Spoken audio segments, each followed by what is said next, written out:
Hello, my name is Raymond Cook, and I attend Vincennes University. Here at Vincennes, I'm actually a part of the mortuary science program. Now, upon completion of the program, I'll be a licensed funeral director and embalmer, and I will have an associate's in applied sciences. Now, I was told that my discussion today is supposed to be over current trends in the funeral industry, or maybe trends that will be very popular in the future. Now, I believe that before we can get started talking about the funeral industry, I believe that we should talk about two key people that actually play a service in this business. The first person is a funeral director. A funeral director, their job is to provide adequate care to the bereaved of someone that actually lost a family member and also to make the arrangements for that family. The funeral director is usually the person that goes on that first call, meets the family, comes up with the arrangements, and provide other services. Some of the duties that a funeral director actually does, besides making the arrangements, they actually be a part of the ceremony when it occurs, regardless of what it may be. The funeral director is always there for that family to provide love and care. Also, they're in charge of getting documents for the family, such as a death certificate, helping them find any type of benefits that would actually maybe help them get through the burial, and do other things such as be just a counselor to them, a listening ear, and just help them get through their moment of need. The second person that's actually important in the funeral industry, that would be the embalmer. The embalmer, to me, is the person that actually execute what the family and the funeral director comes up with an agreement with. So if a family decides that they want their loved one to have a cremation, that's what the embalmer would actually go through. The embalmer will go through the process of getting the permits and going through the legal obligations to make sure that that family can get what they want.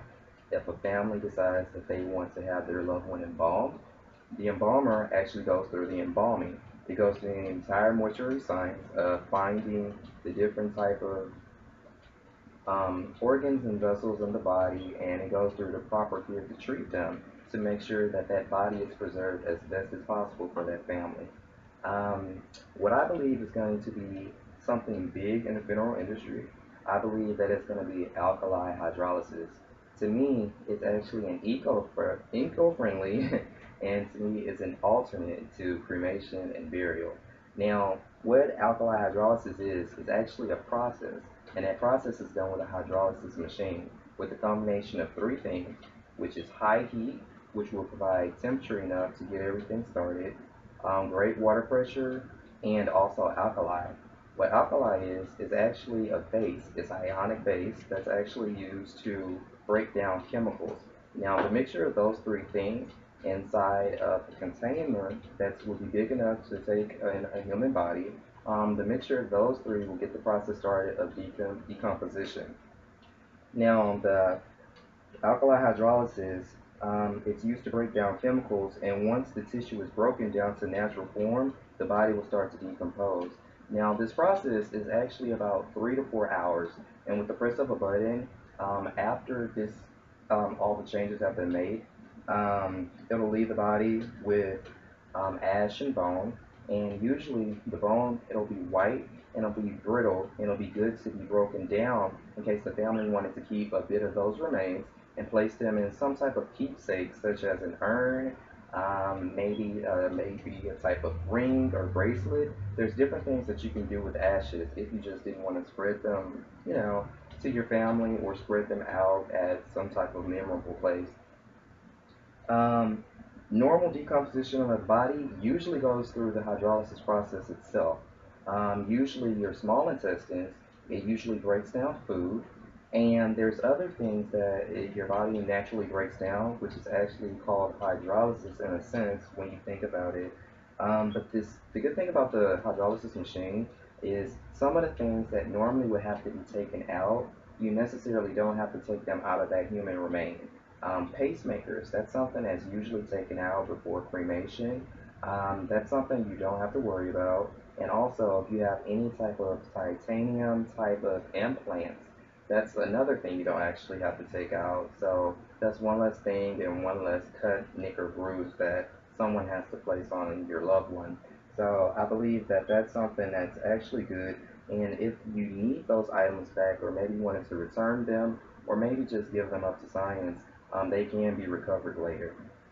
Um, Another great factor about the alkaline hydrolysis is environmentally responsible and it's an alternative to cremation and burial.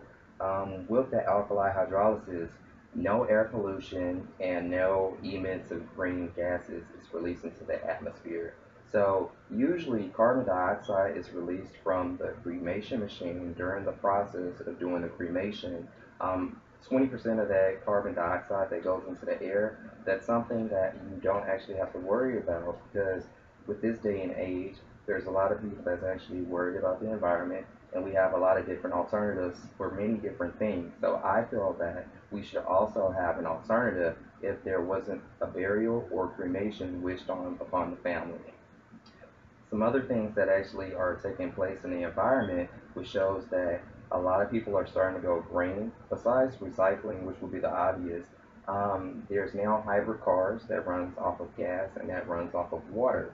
Instead of running off of fuel, there's a different type of energy source, which is providing the method for these vehicles to run. Also, we're starting to use wind power. So as you can see, there's a lot of different things and a lot of different reasons why people are starting to worry about the environment besides global warming. It's very energy efficient, and the great thing about everything is that it neutralizes the embalming chemicals. The embalming chemicals that are usually spent and created to actually go into someone that's going to be embalmed, that's something that you don't have to worry about because it only uses three things. It uses water, high temperature, and alkali. And alkali, once again, it's a ionic solid bond, and it's used to break down different type of chemicals.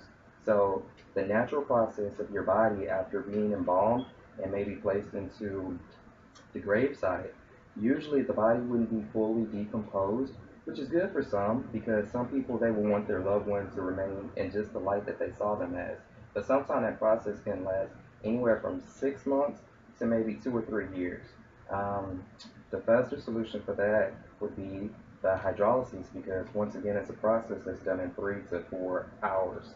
A lot of people they're actually starting to love this even more because not only can this process be done on humans to preserve their bodies or to get the remains that you wish of, it can also be used on pets.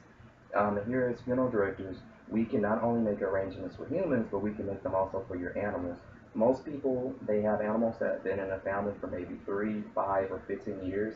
I've seen a lot within my lifetime. Those people, they're just, well, I'm sorry, those humans, the animals, they're just as important as some of the humans. I worded that wrong, I apologize, but yeah, and instead of their deceased dog or cat just being buried or maybe going down to the pound or maybe the SPCA disposing of the body, a lot of those people, they want to keep some type of memory of their pet. So what they do, the hydrolysis for the pets, it's about this big. It has several different departments that actually divides it. And once again, not only is this machine great for humans and pets, but it's great for the environment. So instead of carbon dioxide being released into the air multiple times for multiple different hydrolysis, with this machine, there's different slots. Different animals can actually go in there at one time. They're all placed in dividers, and once again, the same 3 to 4 hours, you can actually have your pet's remains as well. And that's great for the environment because it doesn't release all of that gas into the element. So the good thing about the hydrolysis is compared to embalming, it doesn't use chemicals. With embalming, those chemicals actually stiffen the body and it preserves the body, but sometimes you may not want to go use any type of chemicals on your loved one, just based off of maybe personal beliefs. So in conclusion, I believe that alkaline hydrolysis is something that's going to be big in the industry. It's already being used in over 23 different states. It's legalized, and it's a process that I feel that should be looked into because, once again, you don't have to use any type of chemicals. It only uses three things, and the good thing about it is it lasts 20 to 30 times longer than the actual cremation machine, and it provides less maintenance. So that would be something that you wouldn't have to keep up. It's very cost efficient, and I believe that it's something that's going to be big in the future of the industry. So my name is Raymond Cook, and Thank you so much for watching my video. Hopefully, alkaline hydrolysis will become big in the United States.